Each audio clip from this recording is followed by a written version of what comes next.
Hi, I'm not even done with these paintings that I'm about to talk to you about, but I'm just so excited about them. They're turning out so nice, and it's very new and experimental for me, and I feel like I've unlocked something.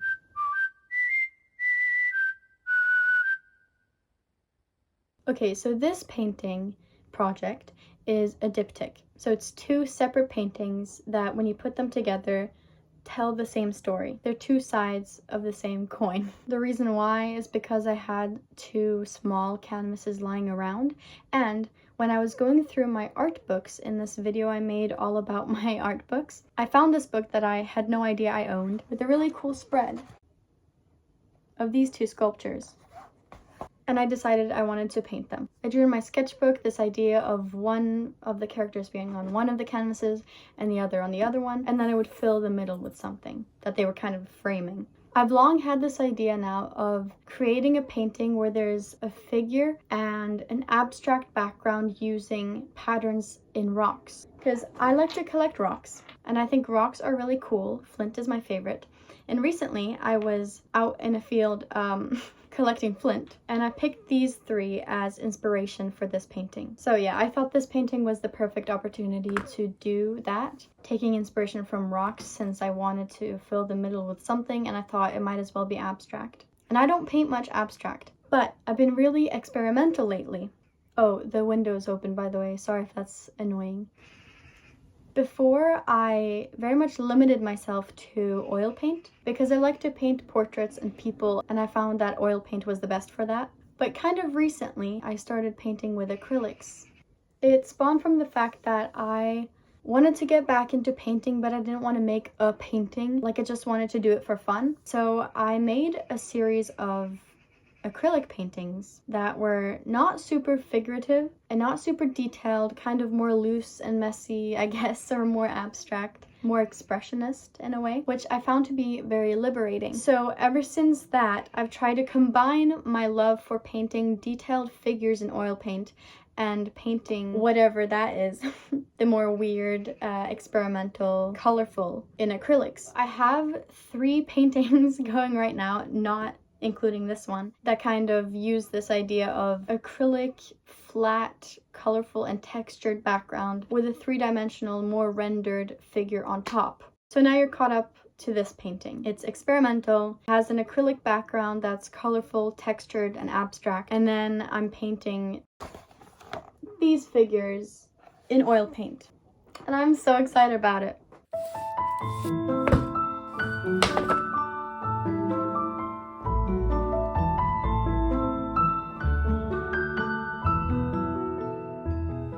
I started by creating a solid base layer on both canvases with a lilac color straight out of the tube, and then kind of tapping the paint before it had dried completely to already then establish some texture. So I had an interesting background to work on that could influence my painting. I then sketched out the figures with a charcoal stick / pastel. I didn't know how the painting would end up looking, but I knew I wanted some green, pink, lilac peeking through from the background, as well as a bright cadmium red and an orangey yellow. Okay, so I'm trying to copy this out. When I began outlining the rock pattern with diluted red paint, my wet brush picked up some of the lilac base layer, exposing the original blue of the canvas, which was completely unintentional. But I think I'm just gonna leave it like that.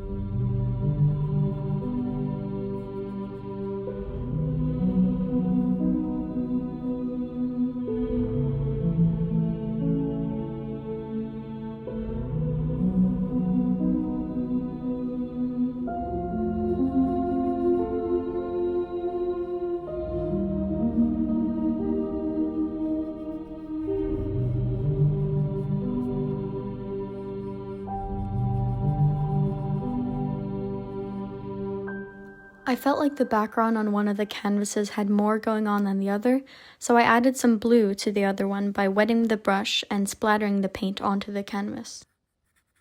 Then it was time to paint the figures in oil paint. They were difficult, I must admit, because I wanted them to look like they were made of marble, like the statues, and not look like skin, but the marble in the pictures was quite orange, so it was hard to not make it look like skin.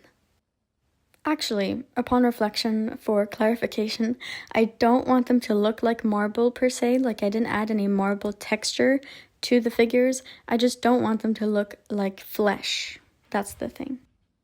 I also struggled with feeling like one of the figures turned out way more smooth than the other one and trying to balance the look of them since I did paint them in 2 separate sittings.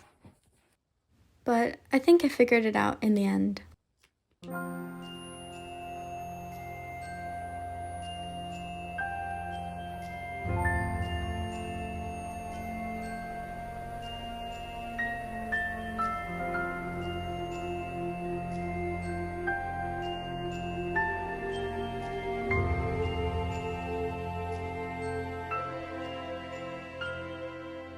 And there we have it.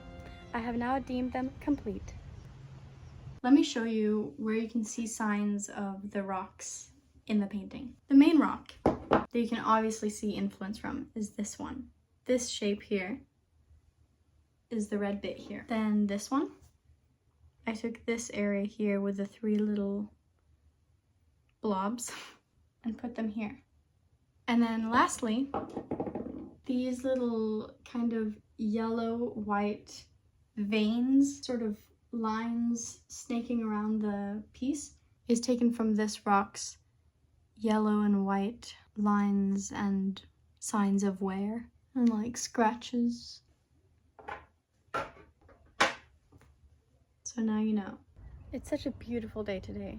I titled these pieces "The Space Between the Time We Share," which is just kind of a phrase that came to me and I thought made sense. I wanted the title to highlight distance, the fact that the piece is split into 2 paintings and that the figures are the furthest away from each other as possible, so the use of space. And I wanted to highlight its abstract quality, thus time, an intangible concept. And lastly, I wanted it to hint at a relationship between the 2 figures, especially because their body language is quite insecure or maybe downhearted in appearance. It feels like they're reacting to something, and I wanted to give some sort of clue to what that could be. Not that I know, but sort of as a guide to interpret the piece however you please. I of course have some irks and some things that I feel like could have been done better, but overall I'm very happy with the results. Above everything though, I'm very happy with the process. They were incredibly fun to make and they really let me be experimental and explore new ways of creating, new techniques. I mixed things that probably shouldn't have been mixed together